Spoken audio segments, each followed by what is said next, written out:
Welcome to the Valhalla Filmcast, a show where normal guys talk about the films that they love.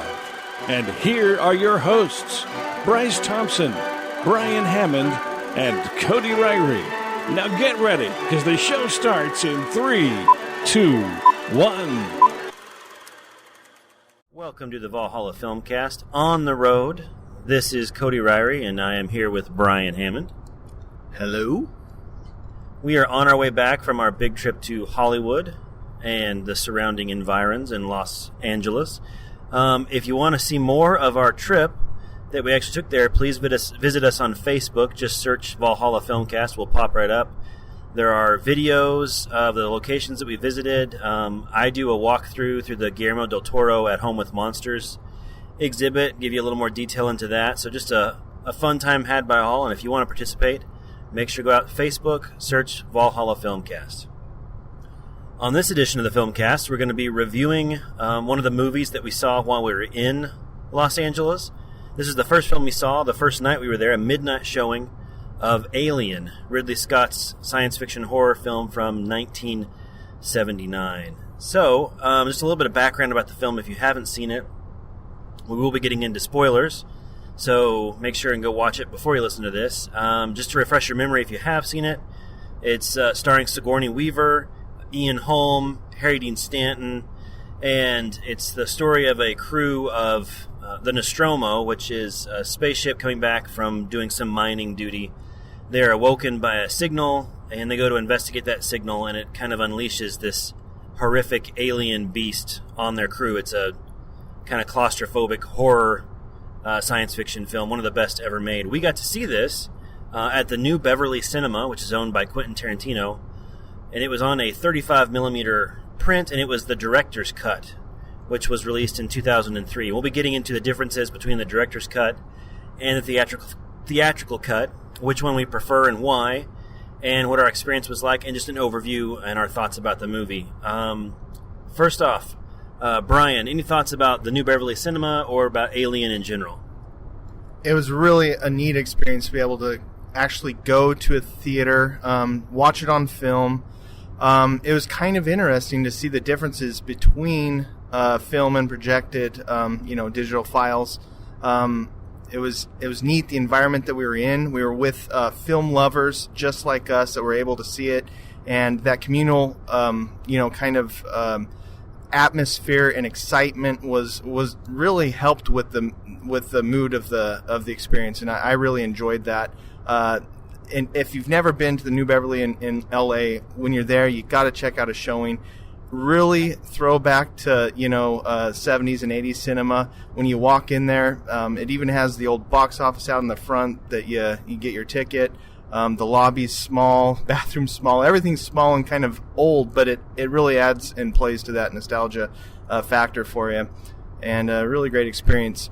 As far as the film goes, seen projected, why don't you talk a little bit about it, Cody, as far as the difference in quality, between the print that we saw and your Blu-ray at home? Yeah, it's interesting. Just to give a little background on film versus digital projection, before, in the early 2000s, things started to change where, I worked at a movie theater. That's the reason I kind of understand this, is you actually had film that you would project, and that started to end in the 2000s, and now it's all digital files that get projected. The neat thing about the New Beverly is they have an old film projector, and we saw Alien projected on that old style of film. Now, the print we saw was from 2003, so it wasn't ancient, and prints do degrade the longer they sit around. But Brian or I had seen a film projected on anything but digital for many years because you can't find it anymore. It doesn't exist usually. And so there was a nice depth to it, I thought. It had some really interesting color, and something that kind of brought it alive were some of the scratches and the pops, which weren't too frequent in the Alien, but the thing that I did notice was it seemed like it didn't have quite the same sharpness as digital projection. And some of the fine detail, like I was saying, maybe wasn't there. Now, that could have been a function of just the print we saw or something else, but I was just taken aback because it had been so long since I'd seen anything in just perfect digital quality. So I feel like when you project something on film, it has some, I don't know, what's the word? It has some nice qualities to it. It makes you feel like you're kind of traveling back in time. But when it comes to picture quality, I think digital might be superior. Is there a specific example where this is a spoiler show that you can name out, like an exact frame of where something maybe wasn't quite as sharp to you, or an example of that?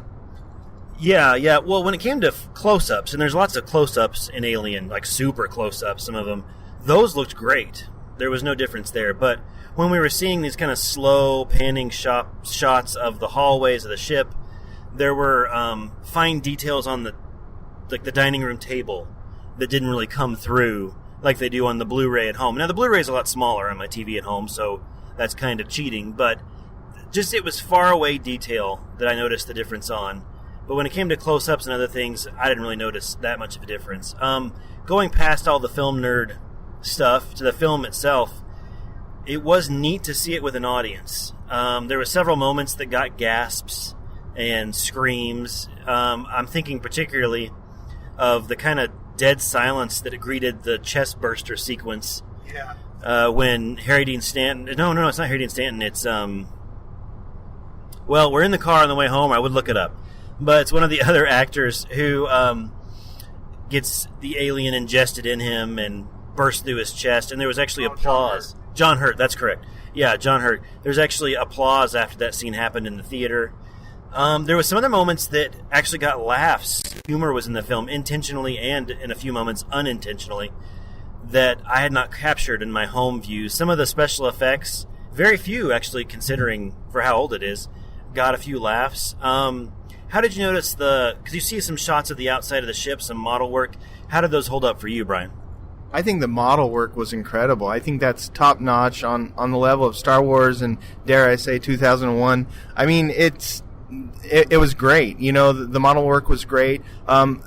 Just to rehash kind of what you talked about, as far as the close-ups, like, I remember one specific scene with Harry Dean Stanton where the close-up was so close, you could see the pores and everything was very fine. And so I was very impressed with that. And plus, it's blown up so big to have that detail on that large. I think it was great. I think it really added to the excitement of it, having the gasps, the audible gasps, and even the few chuckles that were accidental or incidental, however you want to call it. You know, it still played well, having that, and we probably wouldn't have laughed at some of those spots had we been watching at home, but where everyone knew this film, and there were some people that hadn't seen it before. There was probably a dozen or so. They had them raise their hands before, and but you know, for the most part, it was, you know, and people have seen this film and loved it, and so it was kind of like a throwback. I don't think it was really mocking. The one particular example I can think of is, you know, Ash. Is that, or no? What's his name? The robot. Ian Holm. Yeah. It is. His name is. It is Ash. Okay. Yeah. When Ash's character gets you know, decapitated, there's kind of some chuckles at that transition. How Ridley Scott was able to transition from, you know, the model to his real head. And that's one of the, you know, the kind of accidental chuckle parts, but I don't think it was in a mocking tone, and I think it still is excellent, I think, for, you know, by today's standards. Sure. Well, and I wanted to get into some of the things I love about Alien, and of course I've seen this film before. We've both seen it before seeing it this time, but it has such an efficiency to its storytelling. You can really add it up there with Jaws, I think, and with the original Halloween, which we will also review from this trip, that the antagonist is not explained. The antagonist doesn't have motivations besides just pure, unadulterated aggressiveness, you know. And so those antagonists and that kind of movie led itself to a very mean, very efficient, lean film. And my problem with the director's cut, which I have seen before, but I don't prefer that version, was that it loses some of its efficiency by adding scenes that don't do much for the plot. So it's one of the remarkable things about Alien is it's such a quick, efficient movie, like I was saying, and when you add some of these scenes, and a lot of the scenes that are added back in are scenes of crew interaction, crew fighting, and I guess you get a little character from that, but I don't feel like, personally, it's something that you need to enjoy the film, and it just kind of takes away by killing the momentum. By the end of the film, when Sigourney Weaver's all by herself, and she's rushing through, and the ship's going to blow up, and all that stuff, the momentum had been gained back because there's not a lot added back in. One addition that is interesting is you see what happens to the captain and the other people. They get cocooned up in the ship, and there's a little more of the alien was doing to them. That's kind of a good horror moment that you do lose, but when it's all said and done, I wouldn't take that moment over the overall director's cut. Now, Brian, I don't know, I don't think you were as familiar with the changes and the differences, but did you notice anything along those lines, or what were your thoughts? You know, it had been multiple years since I had watched this, and so I did kind of have the feeling of watching it anew, and I found it, refreshing. So as far as specific, details from the director's cut, no, I probably wouldn't be able to geek out on that per se, but one thing I did like about and I don't know if this was the director's cut specifically, but the crew interaction. Obviously, Ripley is the star of this. She's going to be the lone woman standing, so to speak. But just the crew interaction, I liked how Ridley was able to not focus on her from the beginning, which I think is a lot of mistakes that some directors make, making her the star of the film. If you were coming in this blind, you would not know that Ripley was going to be the last man, which adds to, kind of the suspense and the thriller aspect of it. And so I think that was kind of a neat thing. And I don't know if that was inherent in the director's cut, the crew development, but, I'm sure there was a lot of that in the original as well. So. Yeah, that's an interesting thought, because we watch Alien now with the weight of history behind it, knowing that Sigourney Weaver is the face of this franchise, and she's the queen of science fiction films and all that stuff. At the time, all these actors were I don't know if they were totally not names, but almost. Except for John Hurt, probably, yeah.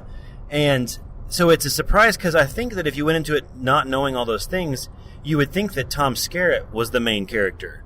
Like, he's the captain, he's the one who leads the crew, and then when he gets killed, a little over, I guess, halfway through the movie, maybe a little more, it would increase that feeling of, oh, wow, anybody can go. You wouldn't pick her, and I think it was a brave choice of the filmmakers to pick a female to carry on with the franchise, or to be the one who survives the film and be the tough one at the end. I thought that was something that maybe has made it last longer, that choice to have her be the main character that lives through it and goes on to other things. Now, after Alien came out, we went on to Aliens, which a lot of people consider superior. It's a matter of opinion, more of an action film. But seeing the original, it has this kind of dark, frightening quality that still comes through today. It was great to see it in a theater. Any last thoughts before we end on this one, Brian? I just want to end with, I think it still holds up today. We already talked about the models, the makeup and stuff, but just the alien. I was surprised in the pod at the very finale of the film, the aliens' movements, everything was just very, very well done, and it still holds up today, in my opinion. And it was just a great experience to see it on film, despite maybe a few flaws. But it was just great to see it at the New Beverly, and I was very pleased. So, okay, well, this is Cody Ryrie and Brian Hammond signing off from our trip back from Los Angeles and reviewing Alien. We recommend this one. This one's a great one for Halloween to watch. There's a beautiful Blu-ray transfer out there that you can get for next to nothing at Walmart and other places. If you are in Los Angeles, there is one more showing of Alien at the New Beverly, and also they're showing it at the ArcLight Cinema. So if you want to see the theatrical cut and the digital projection, that's the place to go as well. This is the Valhalla Filmcast, and we will talk to you next time.